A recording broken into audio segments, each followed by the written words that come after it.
Be not high-minded, but fear. While we most earnestly seek after the full assurance of faith, knowing it is our strength and our joy, let us at the same time remember that there is a temptation connected with it. For the devil doesn't care for those who have already fallen away and worships darkness, but rather he desires those whose walk is pure. For he ever wanted to destroy Job. And Jesus even mentions that Satan desired the soul of Peter for himself. When thou hast gained this full assurance, believer, then be on thy watchtower and keep a lookout. For the next temptation will be the voice in the pits of your stomach. It will tell you to take ease in the soul, and it will tell you to not worry about your salvation. It will tell you the work is done.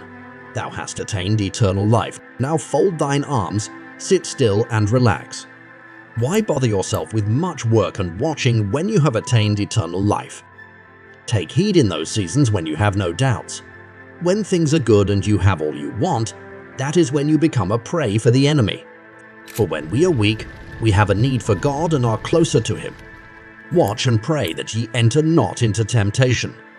Let him that thinketh he standeth take heed lest he falls and is consumed. For we must walk with awareness, making sure the enemy does not try to corrupt the gift we have from God. Full assurance is a priceless pearl, but when a man has a precious jewel and he walks the streets, he ought to be much afraid of pickpockets. For one does not walk with the finest meats around poor starving men who are ready to do anything for food. And a rich man does not walk with millions of dollars of jewelry in places where thieves dwell.